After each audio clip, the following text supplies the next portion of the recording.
Hello students, welcome to the Sapna homeschooling YouTube channel. नमस्कार विद्यार्थ्यांना, मी सपना तुम्हा सगळ्यांचं स्वागत करते.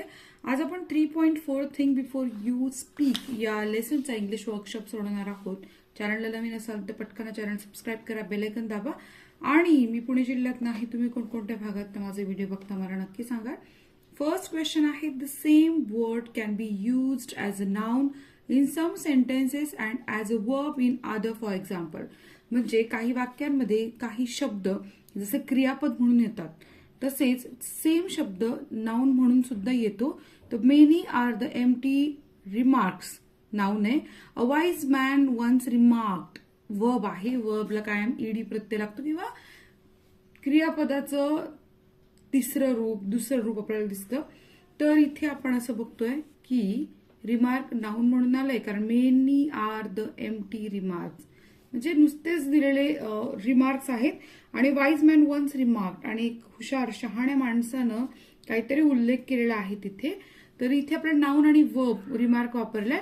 Make 2 sentences of your own with each of the words given below using the same word as noun in one and verb in another. So change, show, throw, return आणि benefit यासाठी आपल्याला असं करायचंय की नाउन आणि verb वाक्यांमध्ये टाकायचंय. So आपण आता सेंटेन्स लिहूयात. चेंज. तर चेंज लिहिताना काय करायचंय, he experienced a big change in his life. इथे चेंज नाउन म्हणून आहे.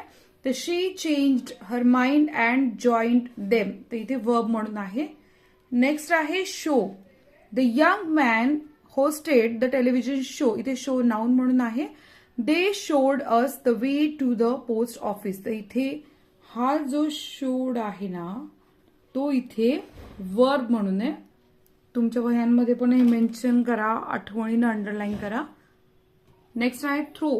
The naughty boy throws stone at a dog. इथे वर्ब आहे थ्रोज. आणि the wicket keeper could not catch the throw properly. इथे नाउन म्हणून आहे. आता return. Return. He will return from Pune soon.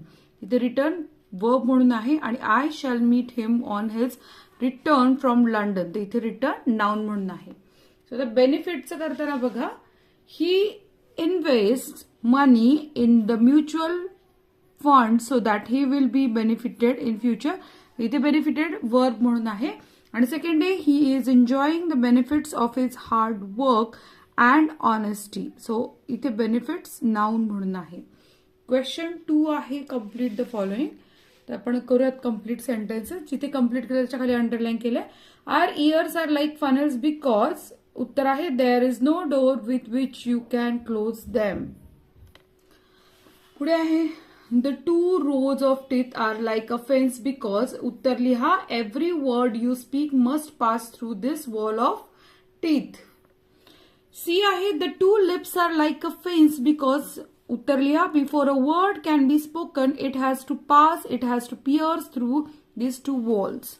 D harsh words are like scattered bits of paper carried away by the wind because. उत्तर लिहा it is very difficult to take them back.